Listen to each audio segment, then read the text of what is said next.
Testing, testing.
Good morning.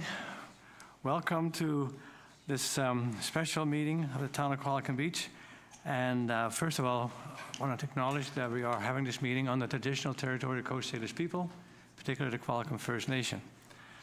And the next item is the agenda. Any changes to the agenda? Then the agenda is adopted by consent, and we'll start with the public hearing.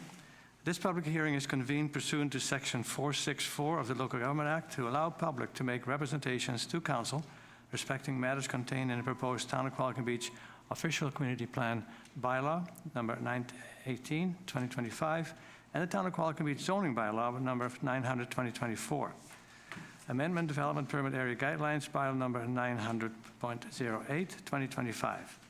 At this public hearing, the public will be allowed to make representations to Council, and all persons present who believe that their interest in property is affected by the proposed bylaw will be given an opportunity to be heard or to present written submissions.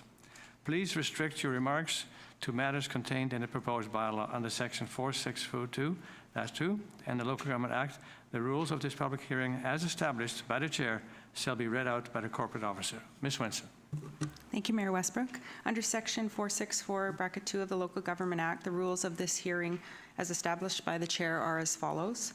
Those of you who wish to speak concerning these proposed bylaws should add your name to the speaker's registration list that is located at the entrance. Speakers will be called on by the Chair. After the Chair has confirmed that it is your turn to speak, please approach the podium and commence your remarks, clearly stating your full name, the municipality or neighborhood of residence without your specific address listed, and identify if you are speaking on behalf of yourself or client, company, or group of citizens, for example, a community association, club, or organization.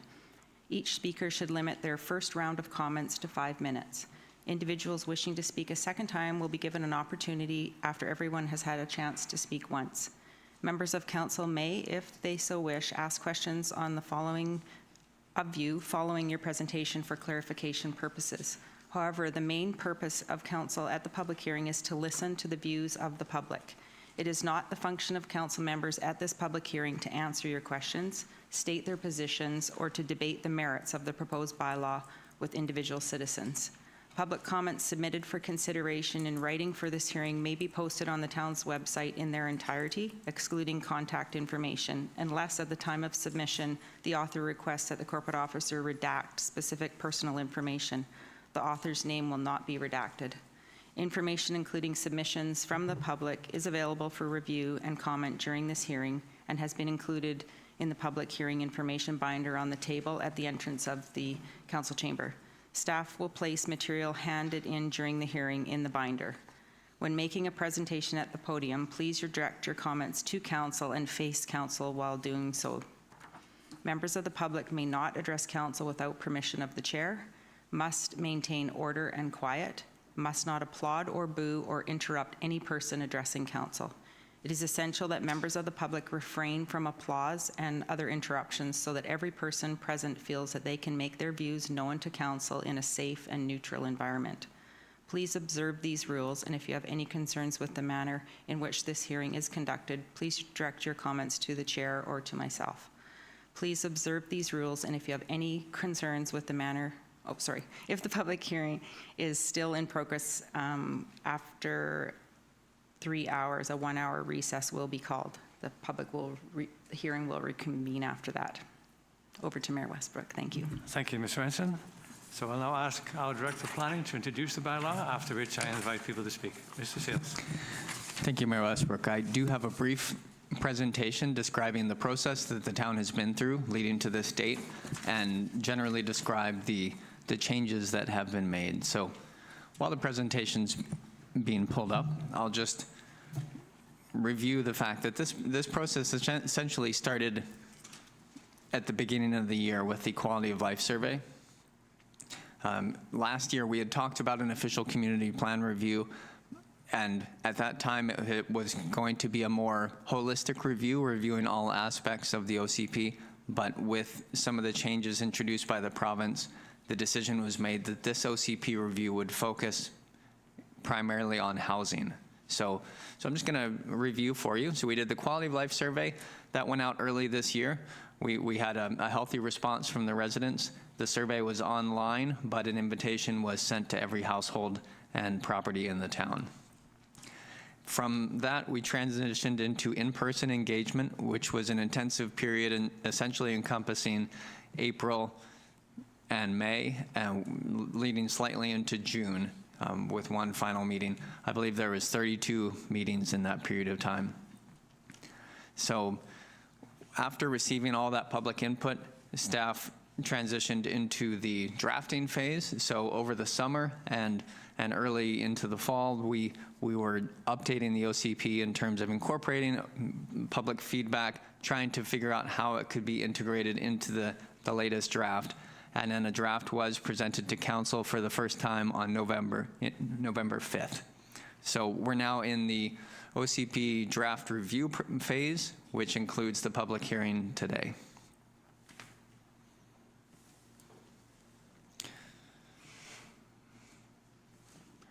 There we go.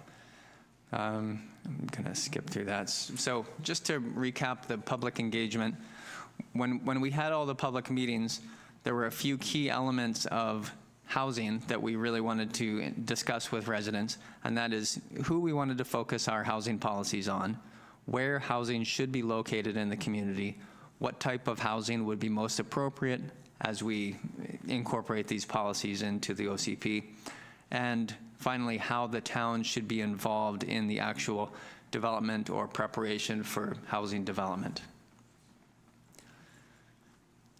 We're in the final phase. Yes, we anticipate that following this, we do have a statutory deadline of adoption by the end of the year. So this will transition rather quickly into the third reading and adoption phase after incorporating as many comments from today as we can. So just once again, to describe the types of changes that we've incorporated into this OCP, there were two primary goals of this OCP review. The first being to focus on housing and update the town's housing policies in the OCP to better reflect the needs both currently and in the future of the town. And the second primary objective was to restructure and reorganize as necessary to make the OCP as a document as user-friendly and clear as possible. So there's been a number of changes and things have moved around from one place to the other. Some portions have been relocated to other plans so that the OCP is a much more usable document at this point. This information is all in the memo, and I won't recap it now. It's kind of small for everyone to read on the screen, and I've generally touched on it anyway, but I do want to highlight that all of the changes that we've incorporated into this draft OCP can either be found in the memo, in the current memo or the previous two readings, or they're on the town's website. So the changes leading up to first reading and the changes leading from first and second reading and the changes between second reading and the public hearing. There's a document documenting each of those on the website. In terms of clarity of the organization of OCP, I just want to describe the general approach of how it's organized so that people understand the rationale for structuring it in this way. So essentially, you start at the highest level and you drill down into details. So the first section that you'll encounter in the new OCP format is a vision for the town. This vision is consistent with the previous OCP, so that wasn't actually changed. But it's very important to have that first and foremost in the document so that if someone picks it up, they don't necessarily have an understanding of the town, they read that first. From there, we transition to town-wide policies. So these are policies that affect all areas of town. They're not specific to one neighborhood or type of land use. So those town-wide policies are the next thing. And then we drill down into one of two categories, which is the land use designations within the village neighborhood and the land use designations outside of the village neighborhood. The village neighborhood has, for many years, been the area where the town is hoping to focus most of the redevelopment and development in terms of more residential and commercial activities. So it's important to distinguish between those two main categories. Although the recent changes in response to the province's requirements have somewhat balanced the development potential for housing inside and outside the village neighborhood. I don't think that changes the general intent that the village neighborhood is the ideal place for housing development because it's walkable. So thank you to the public for giving us so much feedback during either the early stages of consultation or in response to this draft. When a small team reviews the document over and over and over again, there will be things that they don't catch, that we don't catch, and so thank you to the public. So we've had many submissions over the last month since the initial draft was released, and generally that feedback was incorporated into our process in a few ways. Some of the feedback is within the scope of this current OCP review, and we really tried to integrate as much as possible. So that feedback would be either related to housing policy or related to improvements that we could make to the structure of the document. So can we make the document more useful? Had a lot of good feedback in that regard. Secondly, we received a lot of feedback that wasn't related to document clarity and wasn't related to housing. Still valuable feedback. So we've written all that down and kind of set it aside, because in a future OCP review, we'll pull all that back out again so that we can take those suggestions and discuss the points at that time. So for example, lots of discussion about the ecological development permit areas, or some of the policies related to trees or green spaces. So good feedback, just not incorporated into this round of changes because that wasn't the focus of this OCP review. And thirdly, there was a lot of feedback that was related not necessarily to OCP content, but just general recommendations for the town. So those have also been recorded. We can consider those in some future process, for example, a strategic planning process.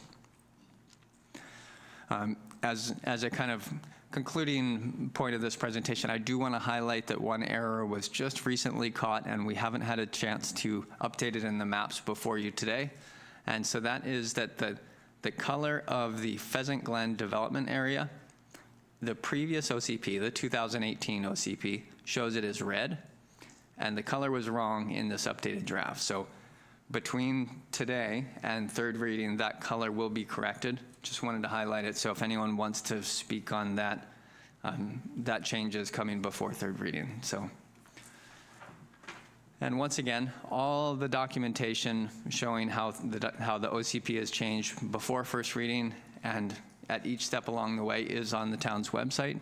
And if there are any questions, please reach out to either qbtown@qualicumbeach.com or planning@qualicumbeach.com. Thank you, Mayor Westbrook. Thank you, Mr. Seals. Could I have the list of people who registered to speak?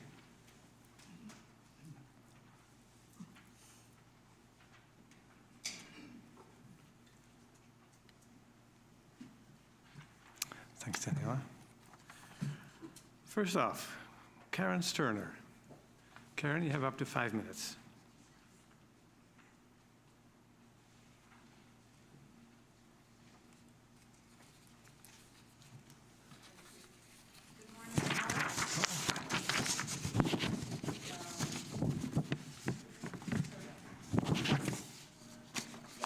Are we good now? Okay. Good morning, everyone, and thank you to all the people sitting on cushy chairs behind the wooden barricades for the work you're doing for this town that we all love. My name is Karen Sterner, and I live in Eagle Crest, and I'm speaking on behalf of myself. I am rather new to the official community plan, having moved to Qualicum Beach just 2 years ago. Having now read most of the 150 pages of the Town of Qualicum Beach Draft Official Community Plan Bylaw 918, I feel compelled to put forward this request, which reflects the very guidelines specified in this new OCP.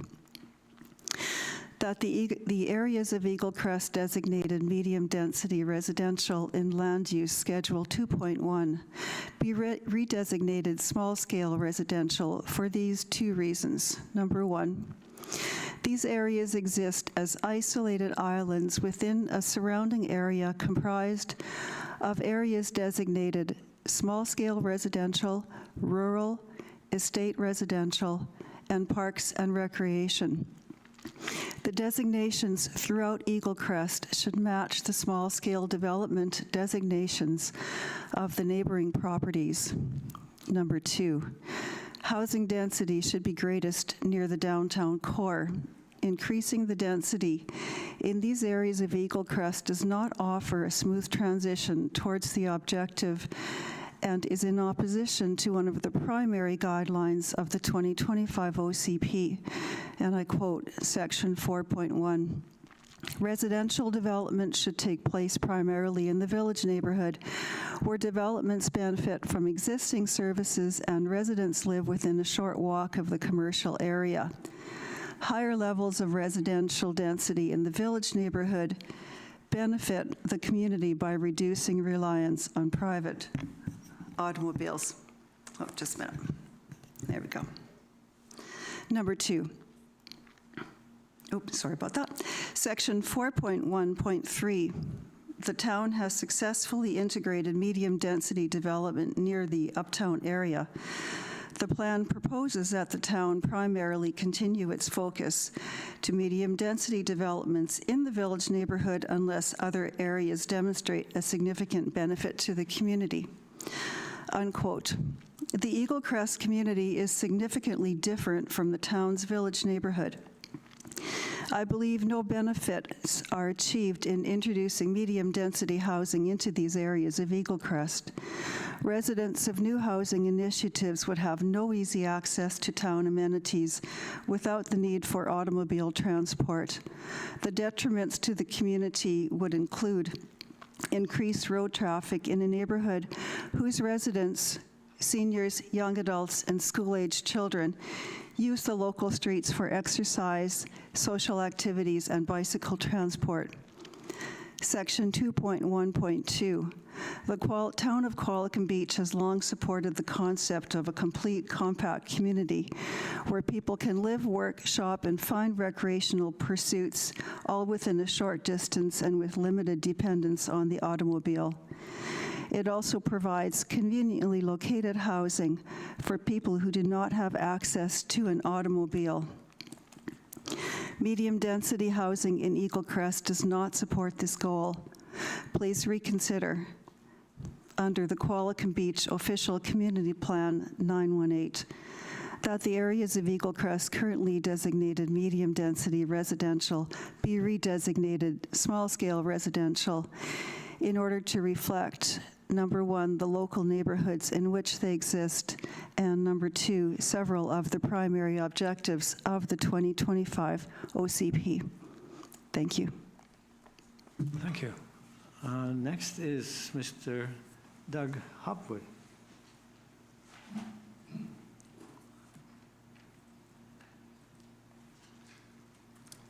Thank you. Good morning. My name is Doug Hopwood. I live in Qualicum Beach. Do you need to know more about where I live? Okay. Thanks. Okay. Yeah, thanks for the opportunity to address the draft OCP. I appreciate the hard work that's gone into getting it to this stage, and I note the improvement in structure that Mr. Sales referred to. You'll recall that several years ago, Council was approached by the Fridays for Future student group asking them to declare a climate emergency, and Council responded by declaring a climate emergency, as well as noting the emergency in housing and access to health care. I'm going to restrict my comments to two topics, climate and housing, because both of those are ones in which the town has noted that there is an emergency. An emergency is defined as a situation that requires immediate attention to avoid highly detrimental outcomes. So climate first. The The climate section 2.2.2 in the draft OCP contains two things, basically, a target for emission reductions and some policies. Now, the target for emission reductions, if you look at it, it says 50% reduction by 2030. And with respect, that is totally, totally impossible and unachievable. If you think about it, more than half of our emissions are from private vehicles. Even if there was not and the main way that we reduce emissions from private vehicles is by substituting electric vehicles for internal combustion engines. Even if there was not a single new internal combustion engine vehicle entering this town, everybody who bought new cars bought battery electric vehicles. That would not come anywhere near to achieving the necessary reduction because the fleet of vehicles tends to last 15 or 20 years. So by 2030, most of our vehicles would still be internal combustion engines. So it's just not an achievable, realistic target. And the second part of the climate section is some policies, which are good, but vague and do not address the main opportunities. So I want to suggest adding some additional policies under the topic of climate. And I just heard what Luke said about you're not addressing things that are not housing, but I would urge you to make a section here because you yourselves have acknowledged that climate isn't an emergency and should be addressed, should not be booted down the road 5 years to the next OCP review. So I've provided some suggestions on policies you can easily add in underneath that section 2.2.2, and they're mostly taken directly from the climate change mitigation matrix that was developed by the Select Committee on Environment and Sustainability at the request of Council. And I've adapted them and reworded them slightly to be more appropriate as OCP policies. But they're very well thought out, doable, tangible policies that will make a difference. So in summary, rather than focusing on target emissions reduction, an emissions reduction target that's noble and lofty but totally unachievable, focus on what can be done, what is doable, and will have an effect. Secondly, on housing. The community consultation process identified 4 priority housing groups listed in the OCP. But I attended some of those sessions, and I heard loud and clear people saying the number one factor that keeps people housing insecure or unhoused or unsatisfactorily housed is money. People on low and moderate incomes are not able to meet their housing needs. So I think it's really important that you add a 5th priority housing group, that is people on low to moderate incomes. And to fail to do so would be a major omission and failing in this structure, especially since of this draft OCP, especially since the whole purpose of the focus of the OCP was housing. And one of the biggest problems with housing is people are not being satisfactorily housed.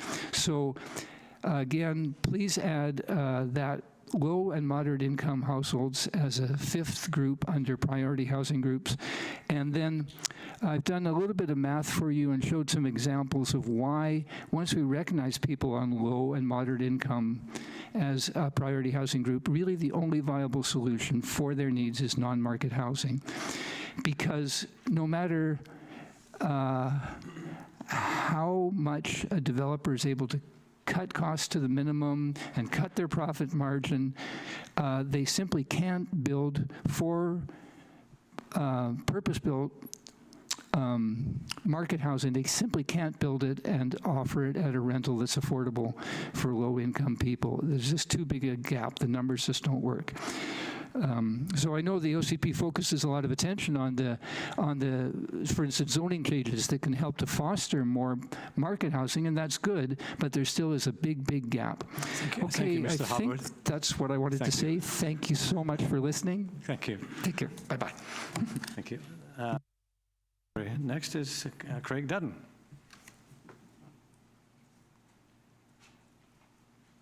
Good morning. When Tim Pritchard saw me walk in, he noted that I was wearing a suit and tie, and he alluded to the fact that it must be an important day. And it is. I have a dental appointment at 11, and I'm deathly afraid of dentists. So if I have a heart attack, they'll just be able to slip me into the coffin. More seriously, I'm here to address the OCP and development guidelines and the sundry materials in the OCP draft that relate to the development at Pheasant Glen that's underway. I have been in communication with Mr. Luke Sales, and he's able to provide you with the material if you wish to review it later, and I hope and believe you will. We've been corresponding with Mr. Sales, and we want to thank him for his prompt response and believe that he's addressed the correct solution to a mistake in the draft OCP. On November 26th, I received an email from our planner that pointed out what we believe to be an error, and I made Mr. Sales aware of that. Actually, I made Councillor Harrison, I believe he was acting mayor at the time, and asked him to bring it to the attention of the planning department, which he did. We heard back from Mr. Sales almost immediately. He referred to the development guidelines we're concerned about and advised that there had been an honest mistake. I spent 10 years in government. Part of my duties at the time were preparing items like budget documents, and I know how incredibly complex this process can be. So I mean, I understand how that can happen. He asked us to advise him and his department if there were other errors we were aware of. We've given him a very short list. One of them, in fact, was the mapping. I'd just like to thank him and you for your attention to these items. As I said, a community plan is a complex instrument that we all want to get right. And I may be a little bit biased, but I think that we're getting it right at Pheasant Glen, and I'd like to invite you to pop by and check on, all of you, to check on the progress, the buildings that went through the process that you approved, and I think that we all like are close to whatever lockup, I guess they call it, and it looks like something's happening out there. So. Thank you for your attention to detail, and Merry Christmas. Thank you, Mr. Dutton. Next is Jim Newell.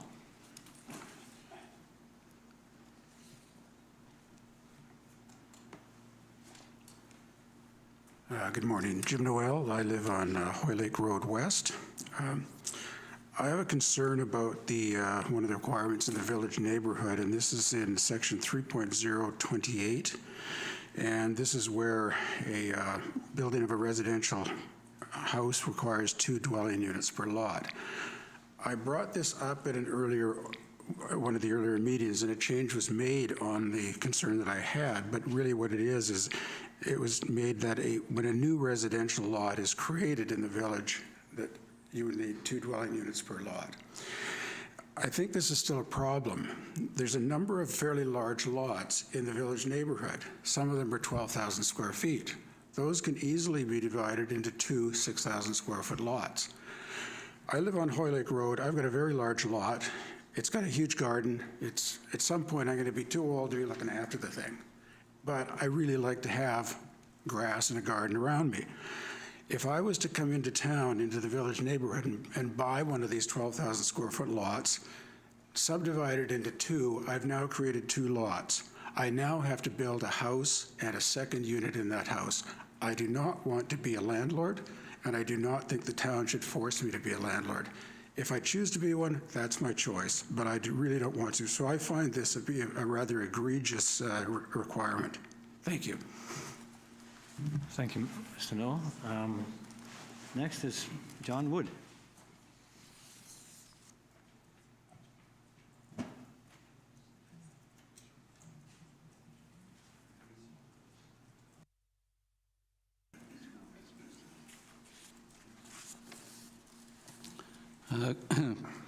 Good morning, Your Worship and councillors and staff and the audience. My name is John Wood. I live in Eagle Crest, and I'm representing my own personal opinion here. I appreciate the amount of hard work that's gone into creating this document as it currently exists.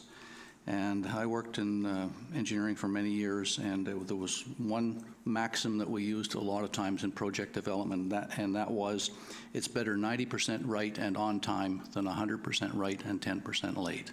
Well, we don't have a choice now because we've been told by the government December 31, period. So we're pretty good, but there's a few things I think that need to be updated. One of them, and I know that I had correspondence with all of you early last month, and that is in our vision statement. Now, I believe that Mr. Sales said that the the vision statement was not changed. And I believe that it requires one small change to it. It starts off by saying Qualicum Beach is a charming coastal village, ... We're no longer a village. We haven't been a village for over 29,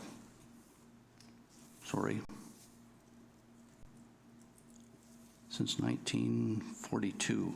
Town status 1983. So it's 42 years already that we've been a town.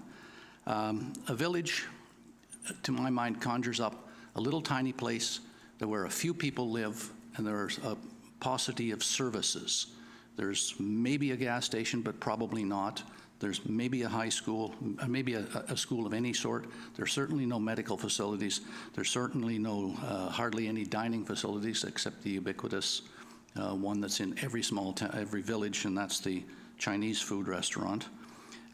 So I heartily recommend that we change it to the Qualicum Beach is a charming coastal community, coastal town, coastal anything but village, because in my mind, it just puts us, we're putting ourselves in a category that we are no longer and haven't been for a very long time.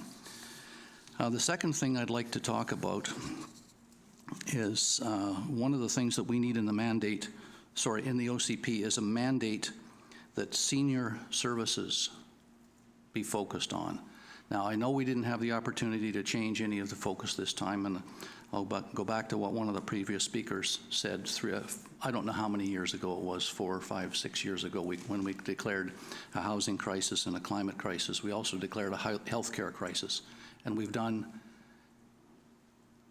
I'd say, pretty close to zero to do anything about the healthcare crisis.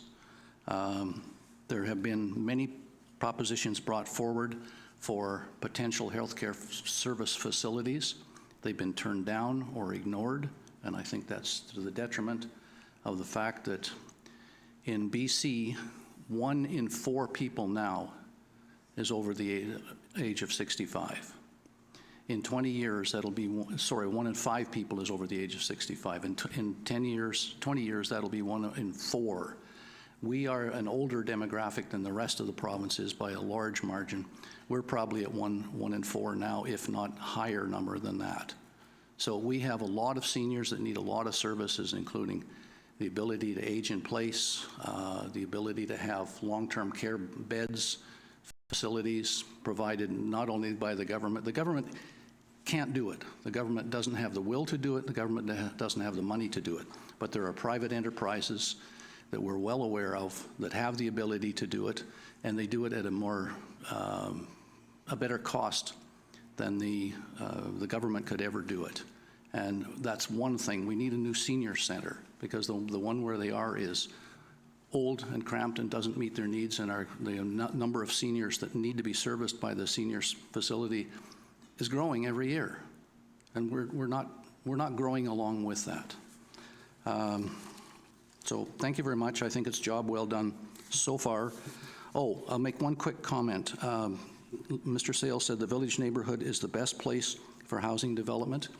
If it is, I don't know why the council keeps turning down requests for development in the village neighborhood. Thank you. Thank you. Thank you. Next is Swayze Dewitt.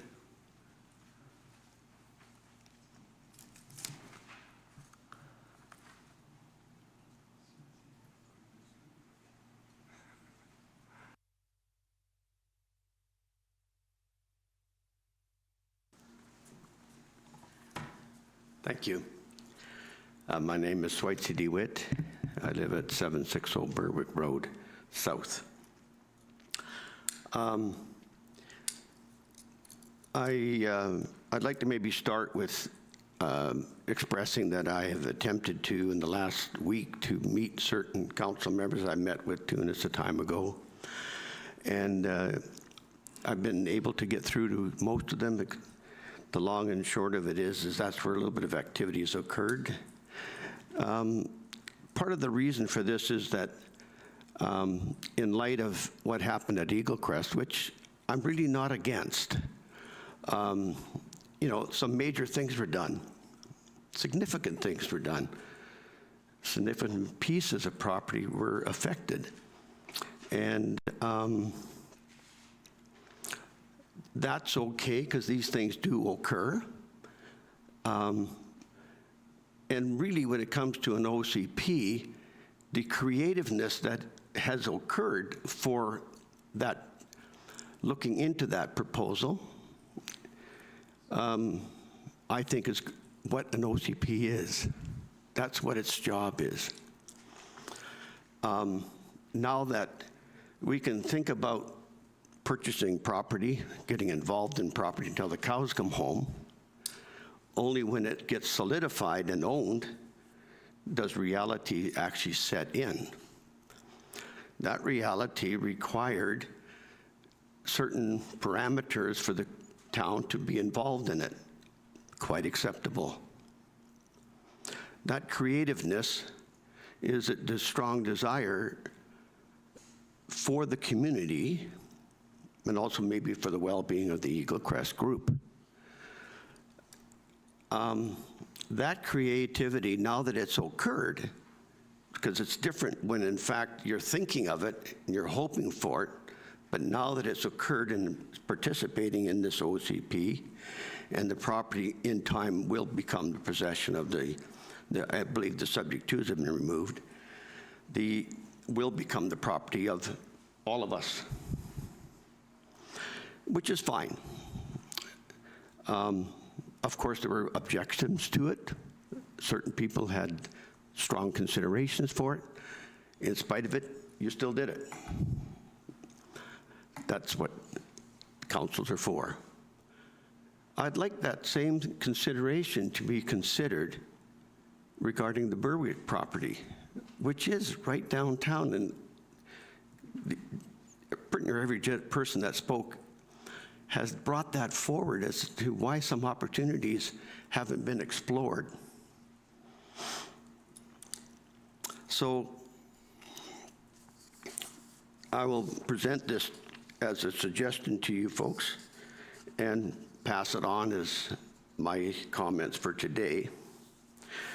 I'm here to request that council add to this OCP document the opportunity for Berwick proposal to be explored to offer badly needing housing that is within walking distance from town, that is on town sewer, water, and storm, and has existing capacities for the housing that could be established.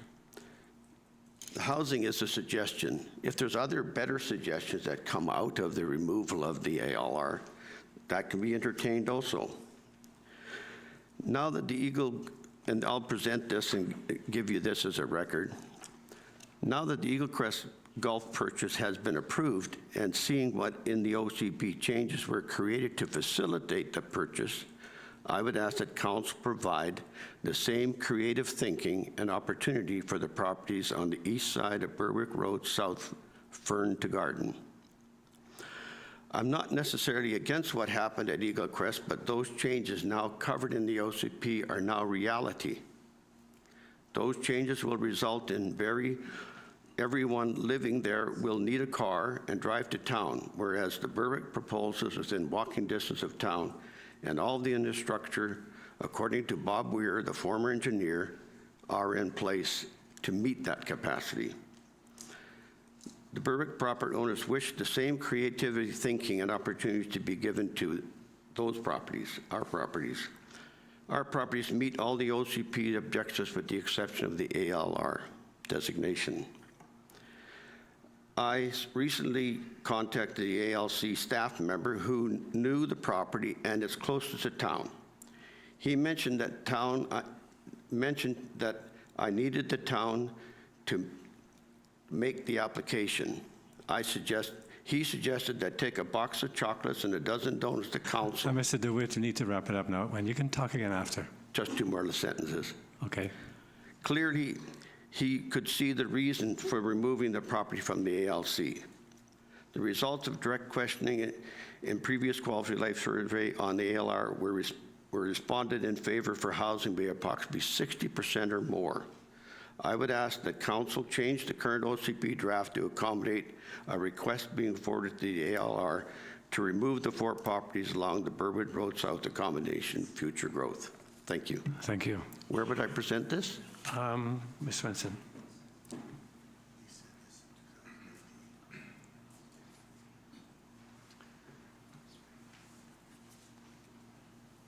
Next is Mr. Greg Husband.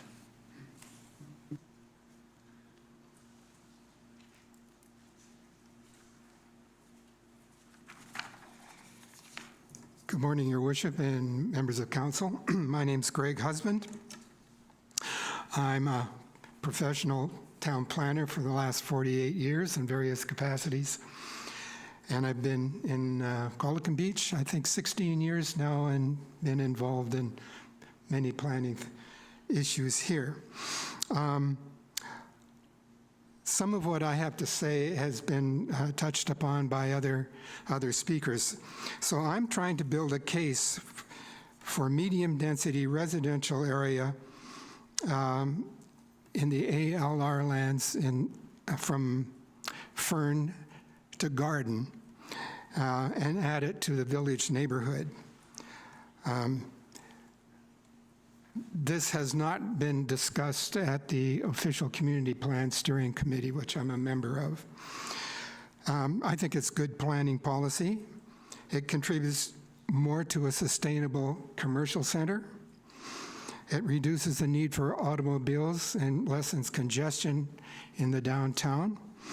And it's ideal for senior housing, which is one of the things we're trying to find. And I'm not talking here about non-market housing. I think it's good social policy. It allows suburban large homeowners to downsize within their community, as there are more and more single people like myself who've been widowed, and maybe some divorces in the old age, I don't know. It makes it a more walkable core, and it'd be more activity on downtown streets. It's good economic policy because it'll broaden the economic base for uptown businesses, and the downtown or the uptown or the commercial center is really part of the essence of what makes this town a town. And with the internet and online shopping, I know that there are a number of businesses that are struggling. So if we could provide a greater customer base of people that have everything already but still have some shopping needs, I think that would be a good economic policy. There would, by having higher or medium density housing in that area, that would allow for housing in the suburban areas like Eagle Crest or Chartwell to put their houses on the market for the next generation. And what we have, as already pointed out by John Wood, is we have a bulge happening with old people, seniors, who need different kind of housing now. And so I want to address, well, what about the ALR? What about what the ALR is supposed to provide food in time of emergency or when maybe there's another kind of need? Well, we've learned, although I haven't got the data, but at the OCP steering committee, that the amount of food that has been grown on the island has gone from 40% to 4% over the last 40 years. So I don't think that this property has a large value for agricultural uses. And then what would those uses be?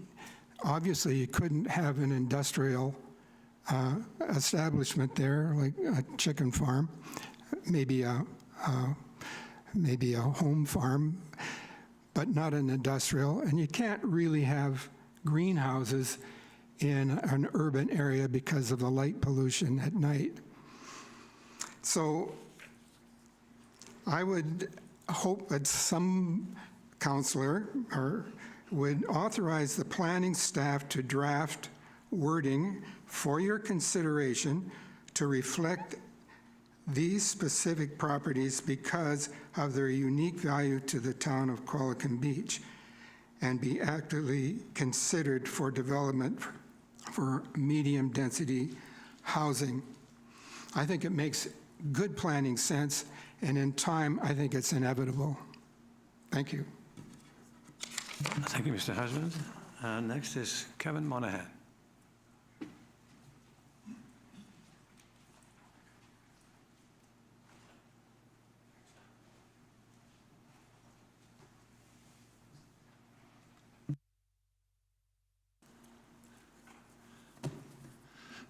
Thank you, Mr. Mayor and Council.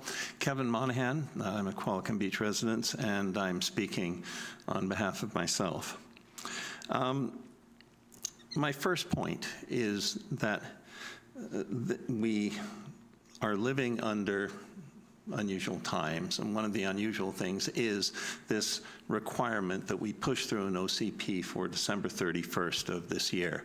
So I fully understand the complexity and the urgency that's been placed on the development of this community plan. However, I'm very concerned that we are only focusing on housing, that the community plan is much more than just housing. And the big problem, the way I see it, is that we are leaving all kinds of other issues flapping in the wind, so to speak, that are not being looked at. They're being neglected. And the principle behind community plans is that they're developed approximately once every 5 or 6 years. The last OCP was put through in 2018, was adopted in 2018. And so the next plan is for a community plan in the year 2030, which means that all the non-housing issues, some of which are urgent, some of which are necessary, and some of which are going to be big irritants over the next 5 years, will not be looked at until 2030. For some issues, those issues will have been around since the 2018 community plan. In other words, we won't have looked at those issues for 12 years. And if it was something that slipped through the last community plan, things do slip through community plans. We're letting lots of stuff slip through this one. We will not have addressed some of those issues since 2011. I think that this is far too long to allow these issues to fester. And so what I urge Council to do is to wrap up this community plan, absolutely. It's inevitable, it's going to be done, it must be done. And then continue the work and deal with many of these issues that in 2026, so that we can fully fledge the community plan, so that we can have a community plan that has not been limited to very, very specific things in the next year or two. So that's my first point, and I think that there's a level of urgency on that issue that we really need to consider. There are other issues. There's legacy issues. There's a lot of housekeeping issues that will be real irritants over the next few years. Part of the reason that these things have developed is because of the restructuring. So we have done a restructuring. It's been even though it was supposed to be housing focused, a decision was made to do a major restructuring to the community plan. And as a result, lots of things have slipped through that don't make sense, or that have created conflicts within the community plan. And so these things too need to be developed, need to be addressed. Right now, as an example, there are, in the section talking about outside the village neighborhood, we still have lots of stuff talking about what must be done within the village neighborhood. So the restructuring actually created a very large amount of work that needs to be done. So two major issues with the community plan in my mind. Lots of less important, or maybe not less important. Doug Hopwood mentioned issues such as climate change, et cetera. These are not less important, but these are also issues that need to be addressed. So in the short time I have, in this 5 minutes right now, I urge council to take into consideration these two major issues and to continue the work on the community plan after December 31st. Thank you very much. Thank you, Mr. Monahan. Next is Natalia Harris. There you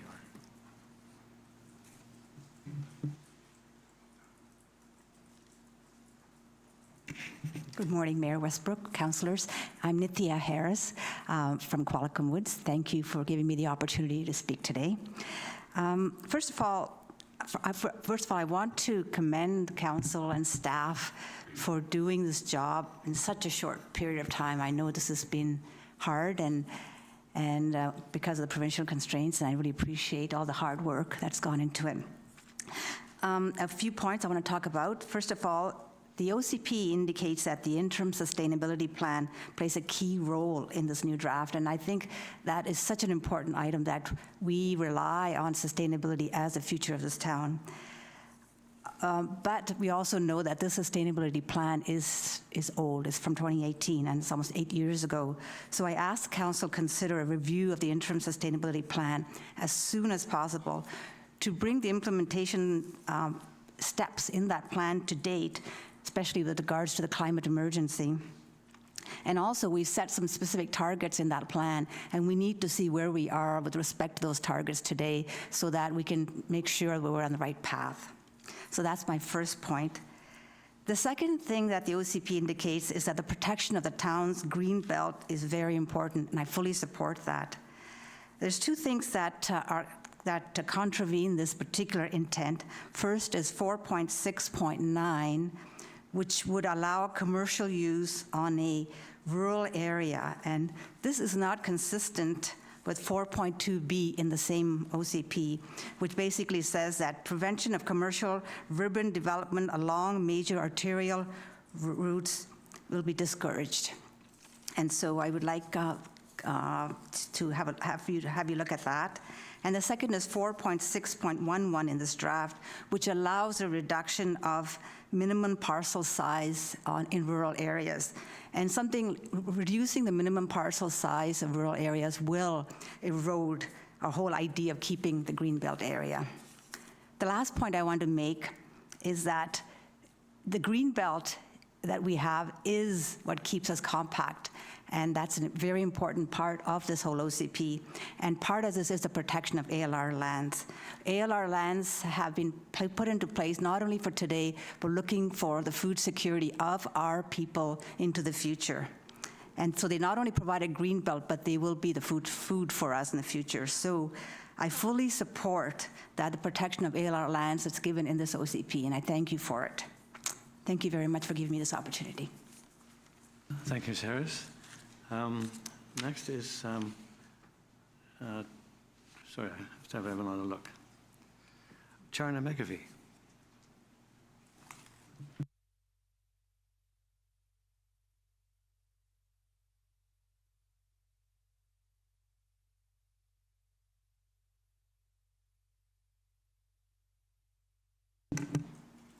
Good morning, Council and everyone. First, I wanted to thank staff and particularly planning for all their work putting this together. That was a lot of work they put into this in a short period of time. And I also wanted to thank Council, who has been I think, attentive and receptive to the public on this OCP. One of the points I want to make about the OCP is about consistency in the OCP. And one option for reducing conflicts and inconsistencies is to make those corrections in the OCP next year. Planning Department has already made some progress in editing the inconsistencies during the first and second drafts, so that's been very helpful. Another inconsistency is Schedule 2.9 and the OCP consistency worksheet. One inconsistency in that schedule states that a proposal should adhere to the land use designation and generally be consistent with OCP goals. And so my question is, does that mean all of the 10 goals, or do some goals take priority over others? This question comes up in section 4.6 in the paragraph open space subdivision. The last sentence describes a land use change is supported when one of the key OCP goals are significantly advanced. If this council wants to retain the potential for cluster development land use while protecting rural land, it will be less inconsistent and confusing if the last sentence in this paragraph is deleted. Then I wanted to make a comment about laneways. Guidelines in the OCP encourage the use of laneways for vehicle access to properties adjacent to laneway right-of-ways. In some cases, where the right-of-way is a green space, it may be more beneficial not to develop the laneway for vehicles. The apparent purpose for developing laneways is for efficiency and aesthetics. Treed and vegetated designated laneways often function as an eco-asset, such as managing rainwater, and should be valued as such. And we get a second chance to speak, Yeah, you still got time. so I'll wait till next time. Okay, you can finish your 5 minutes. You still got lots of time. No, I'll just wait. Okay. All right. I've got nobody else on the list unless there was a new list created. I don't think there is.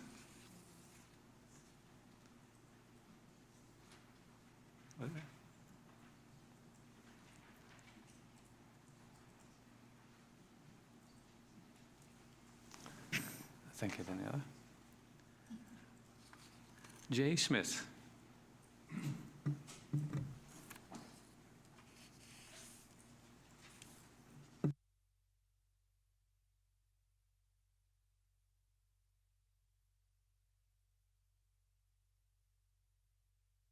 On? Yes.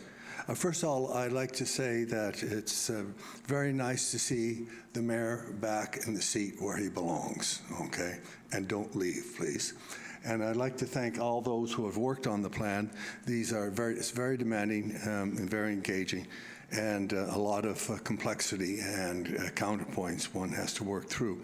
My comments are somewhat similar to Doug Hopwood.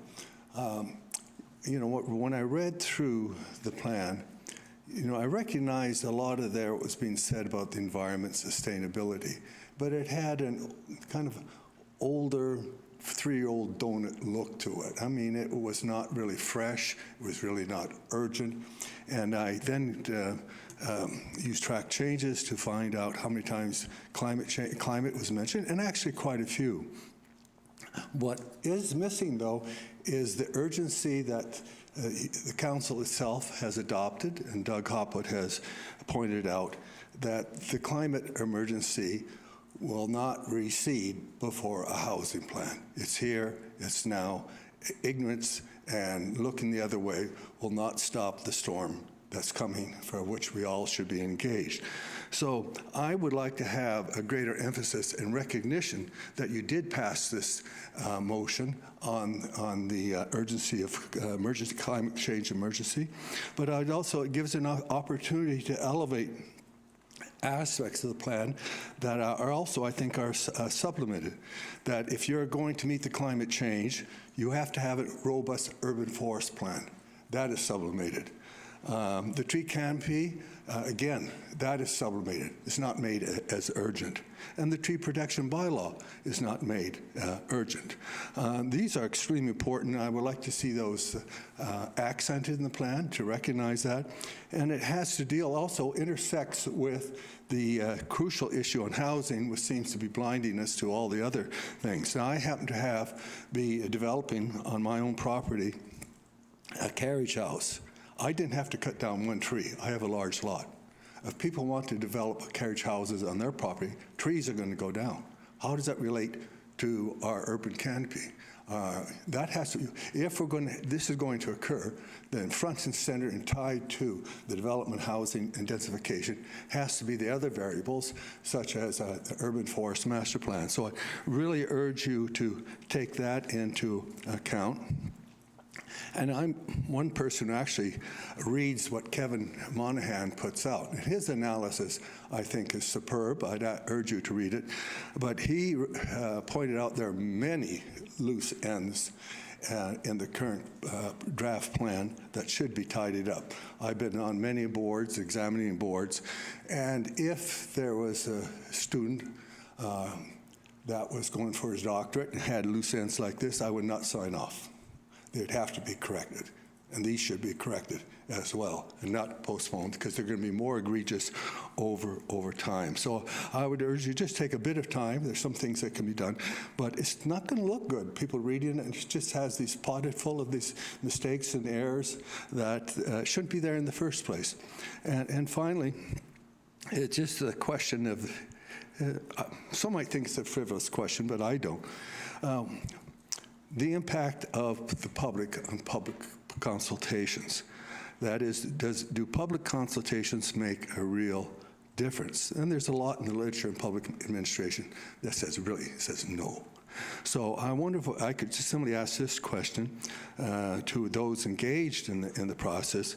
Can you point out 2 or 3 ways that public consultation made a real change and made you rethink what you're going to do and go in a different direction? Thank you. Thank you, Mr. Smith.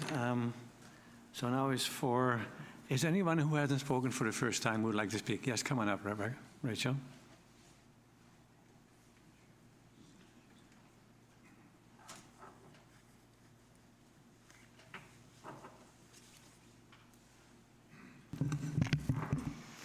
Thank you, Mayor Westbrook and Council. My name is Rachel Hamling, and I live and work in Qualicum Beach. And I do really appreciate all the hard work that has gone into the draft OCP. I just have one comment. Since the OCP focuses on increasing density, especially in the village neighborhood, I would like to note that there are properties that in the area that have covenants in favor of the town of Qualicum Beach that do restrict density that predate Bill 44. And now that we have a more focused approach to housing, perhaps these covenants could be looked at. And so to align with the OCP and its objectives, it would be perhaps beneficial for council to consider releasing these covenants if a request is presented, so that affected properties can be aligned with the surrounding neighborhood and the density that is now permitted. Thank you for your consideration. Thank you. Is anyone else who hasn't spoken who wishes to speak? Okay. Now I'm going to have to do this 3 times, so bear with me. I have to ask 3 times if there's anybody else wishing to speak. So for the first time, is anyone who wishes to be heard or present a written submission? Go ahead.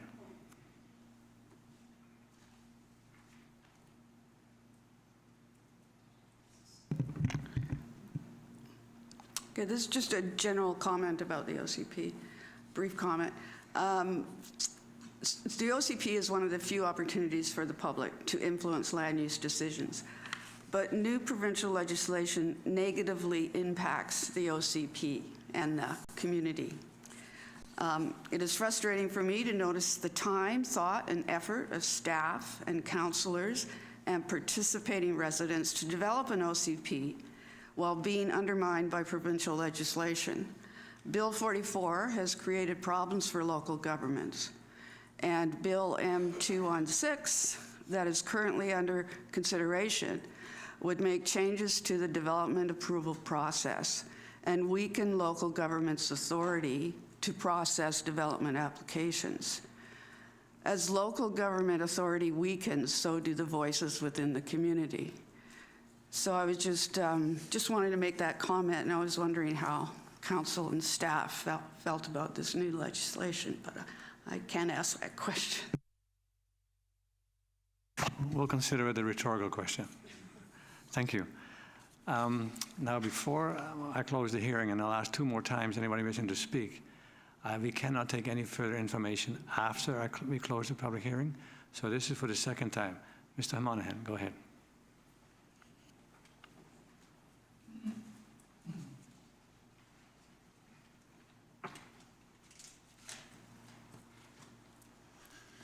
Thank you, Mr. Mayor and Council.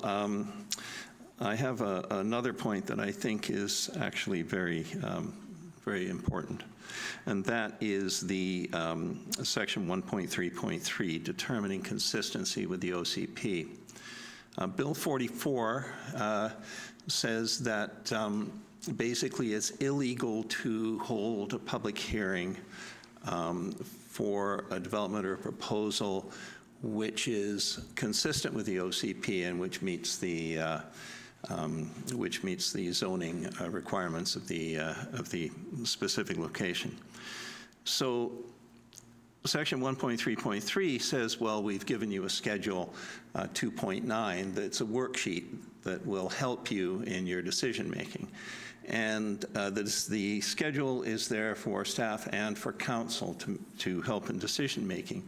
When you look at the schedule, it simply lists the goals of the OCP, has little check boxes beside them, and you check off those check boxes. There's no guidance as to how this schedule is to be used. There's no detailed criteria. It's simply a checkbox, and it leaves you wondering, is one box checked off enough to determine consistency with the OCP, or does it have to be a majority of the check boxes? How do you evaluate whether a box should be checked off or not? All of that is missing. However, if you use this schedule to determine that something is consistent with the OCP, then it is illegal to hold a public hearing, so the public has no say and no opportunity to present their views on the subject. So I think previous legal precedent has said that determining consistency with an OCP is primarily the job of council. It's not the job of staff. Council is best placed to do that. And so this seems like a tool that is not really designed to help you. It seems to override that basic principle that it's council's decision. And it introduces all kinds of questions about 1, 2, 3 goals. How many goals? What if it's the proposal is not consistent with 9 of the goals of the OCP, but is consistent with 1? No answers to that. I suggest this is too important an issue to just leave as is, and I strongly recommend removing 2.9, Schedule 2.9 from the OCP. Work on it, make it better. A good method for evaluating criteria is in the Waterfront Master Plan, where you've got a whole bunch of questions that have to be answered, and then yes, all these questions are answered, okay, that box gets checked. And then you add up the score, and if the score is over a certain amount, then it's consistent with the Waterfront Master Plan. So I suggest that if we're going to have a schedule like Schedule 2.9, it should be much more detailed and developed much more consistently, there's that word again, with this method that's in the Waterfront Master Plan. So I think that's a very important issue because it deals with the public's right or ability to be present at a public hearing. And so I think, and I strongly recommend that that be removed from the OCP. Thank you. I have a couple of other points to make, but I'll give other people an opportunity. Okay. First, my apologies to Ms. Hester. You're okay? Because I looked to see if you wanted to come forward. Okay. Thank you. So I saw another hand up. Mr. Pritchard, come on up.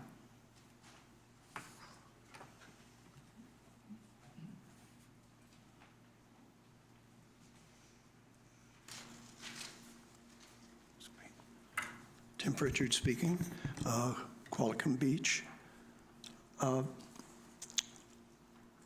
First, I'd say that for many people, that the OCP document is a difficult document to assess, and it leads to many questions and some uncertainties. We are being told, on one hand, that this document is focused on housing, but really, in the document we have before us, there's nothing on housing. We have the WAM housing study coming, and that's fine, that big task. Some initial work's been done and more will be done. But when that WAM housing study comes forward, as it's been stated so far, that will not be part of the OCP. I think that needs to be rethought. We also, I think there's a basic concern about what is a plan. What I see when I look at some of the older management books, it has objectives, steps or tasks, resources, timeline, and who's responsible as components of a plan. I don't see any of that in here. Some of that's in our strategic plan. And then the budget supports that. But there's no linkage here between this document and the strategic plan. And to make matters worse, we're all seeing that many of the items in our strategic plan have been deferred. So that all contributes, I think, to the uncertainty that lies ahead. Plus the fact we have things in this plan which are not going to, we know there are shortcomings. It's stated that there are shortcomings, but they're not going to be addressed until the next plan. And that sort of picks up on what Mr. Monahan said. There's no priority here in addressing the issues. And I don't know how you do this with the structure we've got now, but it leaves, I mean, the next council is going to be handed this, but the issues that we're talking about aren't even going to be addressed until the following council. So there's a lot of work to be done here, I think. Thank you. Thank you. Anyone else for this? This is my second call. Mr. Monahan. Thank you again, Mr. Mayor and Council. Another point is in Section 4.6, rural land. And there are 3 places in Section 4.6 where exception is made if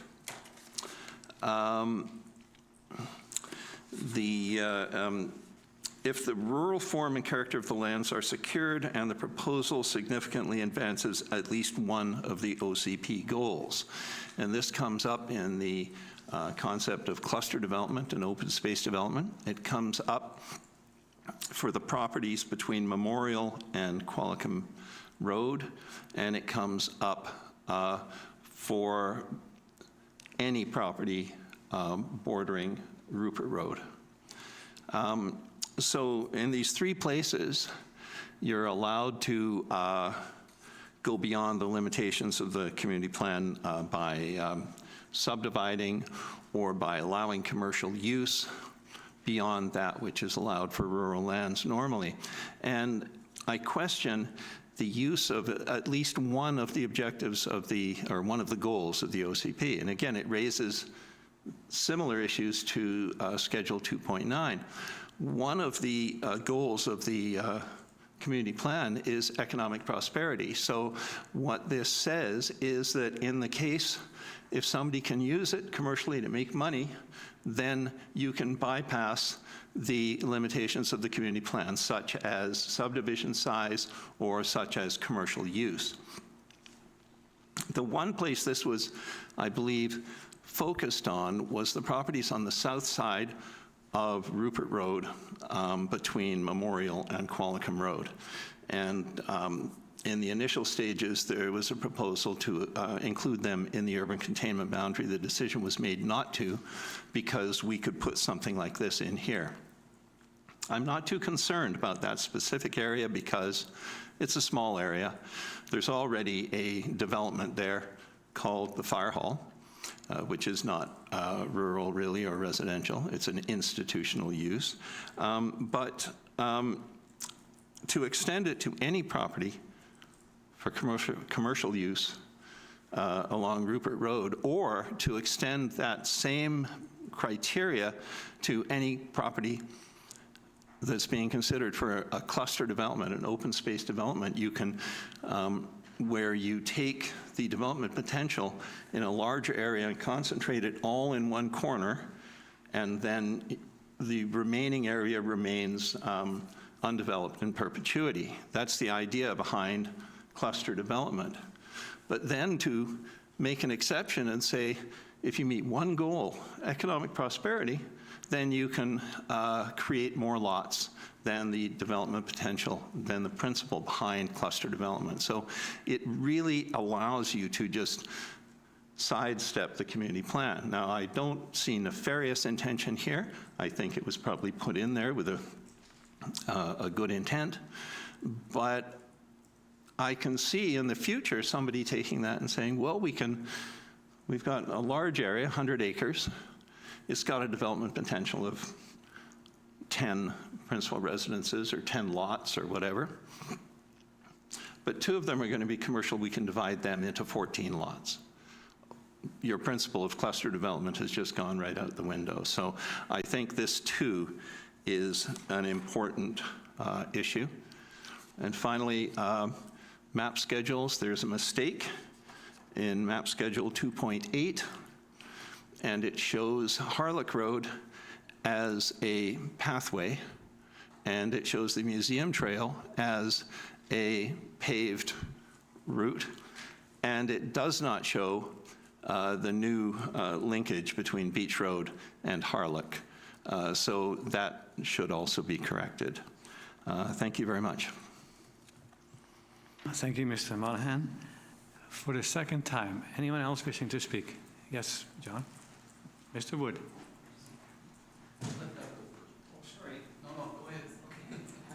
Okay.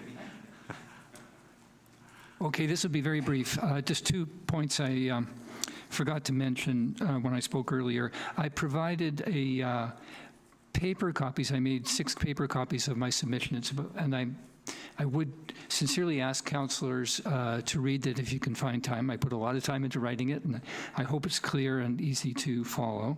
So I provided Ms. Lorborg with 5 copies of that, so 1 for each councillor, and I have a 6th one, which could be available for staff if you'd like it.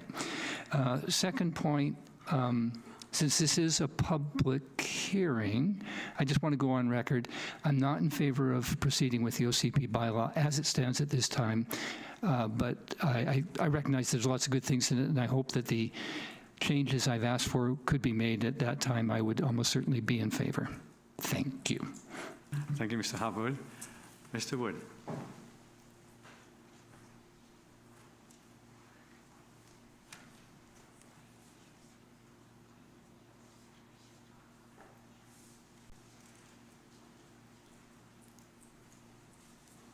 A hop wood and a regular wood. One of the things I talked about earlier on was the statement by the Director of Planning and Community Development that the village neighborhood is the best place for housing development. The best place for housing development is where developers want to put it, and they will, whether you want them to have it in the downtown core or not. Thank you. Thank you. So for the third time, anyone else that I miss? Okay, Mr. DeWitt.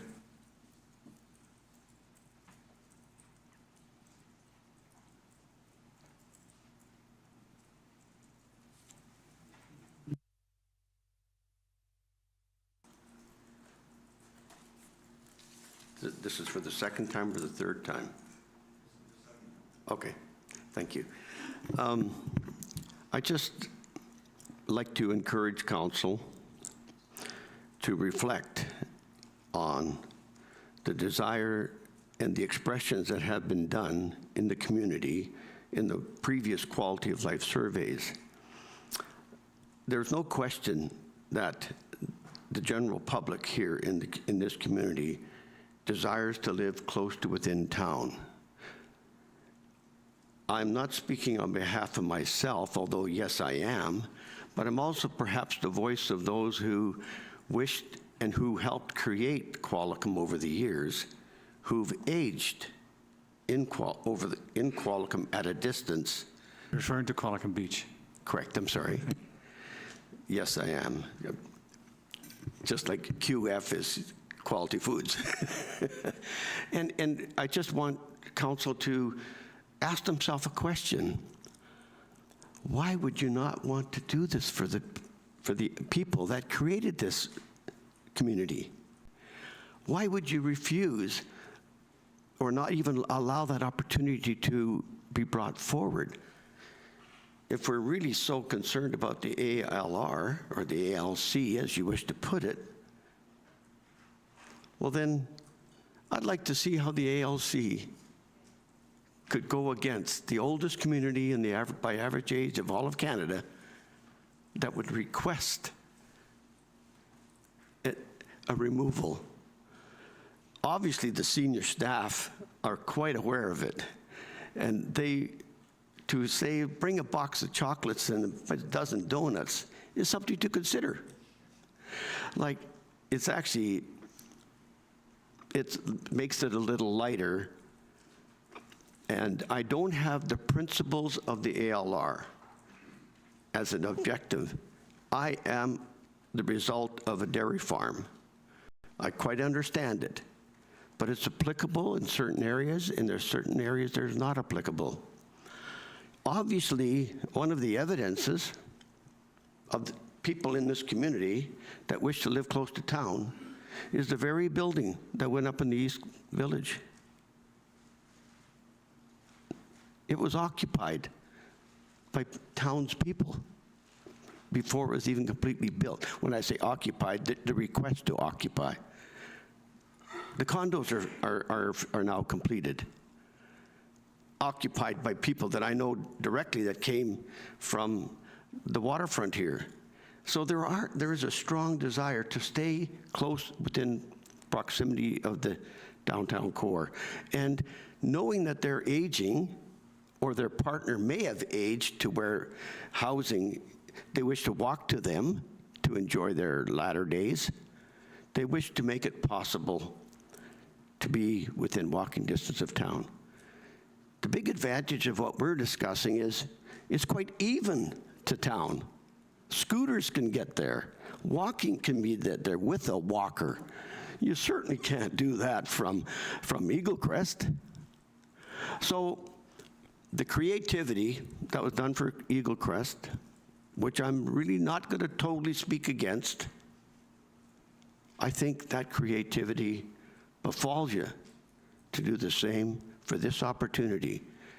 If it falls and the people turn it down in a request, which can be all publicized, well then we'll definitely know, and I will reside with that quite willingly. I just wish it to be the opportunity to be given to the public. Thank you. Thank you. I'm still on the call for the second time. Anyone else? Okay, now before, Mr. Pritchard, go ahead.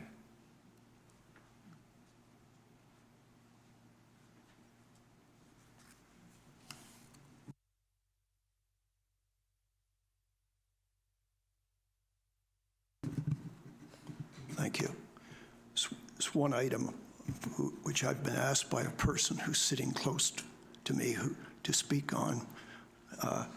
So I'll try and do my best. It relates to Section 2.6.1, Transportation, which it says, the 2007 Downtown Parking Study and Parking Management Strategy and the 2016 monitoring report shows that town has sufficient parking to meet future needs, other than a few localized problems that may need to be addressed.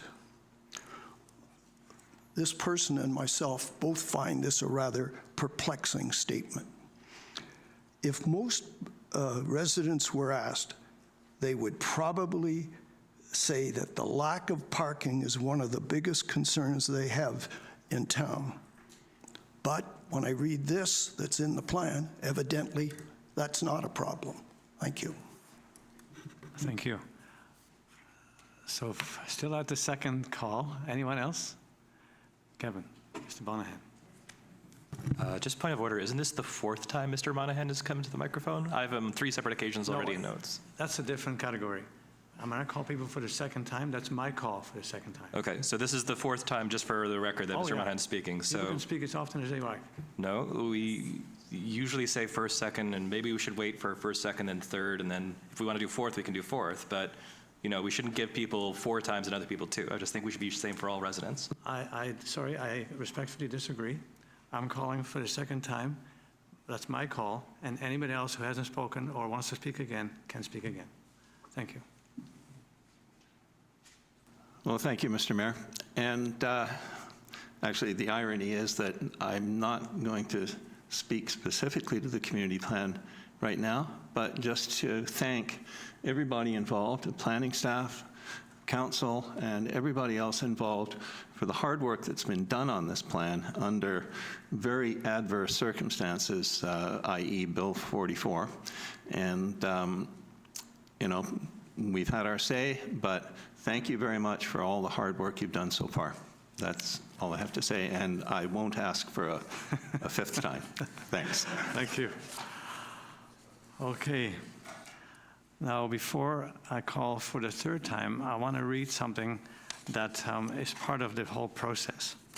And that is that after we close the public hearing, council cannot receive any more information or listen to proponents or opponents, but they can go through staff, and staff will direct it accordingly to the rules. So for the 3rd time, anyone wishing to speak? Mr. Wood.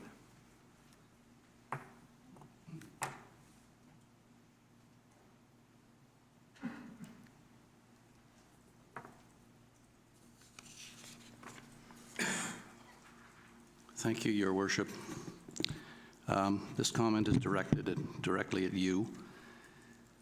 The rules were read out by the corporate administrator of first, second, and third speaking. There is no allowing someone to speak a second time for the second time. It just doesn't happen. You take that to court, the judge would say you're out of order. The second thing is, this is supposed to be a respectful workplace and safe space for people to speak. And the fact that you interrupt people for the trivial problem of not remembering that it's Qualicum Beach and using the term Qualicum is very disrespectful. Thank you. Thank you, and I disagree with you. So for the 3rd time, anyone else wishing to speak? Seeing no further speakers? Swartzy for the 3rd.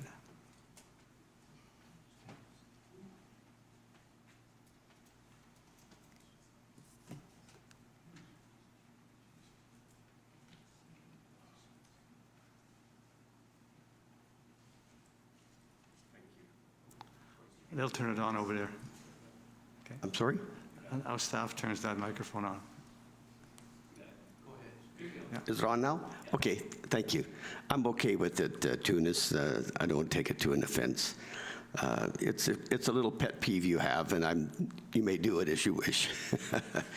I just want to, I really want you guys to just plead on behalf of the older generation of Qualicum to be a little friendly to them. They created this town. I cannot imagine how many people I've met who have expressed that. If I knew I could live there, I would live there instantly. There's a lot of people that are going to be moving even from Eagle Crest. I've talked to people just down on the bottom of the hill who expressed it because they said they can't walk up the hill anymore. They purchased the gardens 2 years before it even got finished because they had no choice. Please give them choice. It doesn't hurt to ask the question. The will is there. Please do it on behalf of those people. I'd appreciate that. Thank you. Thank you, Mr. DeWitt. Anyone else wishing to speak? This is my third call. This is my third call to you. Anyone else wishing to speak? Seeing no further speakers, I declare this public hearing closed and thank all of you for your participation. Thank you. We'll take a short break, and then I'll ask council for a motion to go in camera.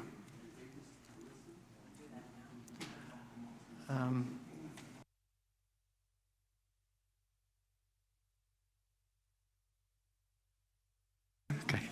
A recess for 5 minutes. Councillor Harrison, Councillor Vanderwalk, all in favor? We have a 5-minute recess. Thank you.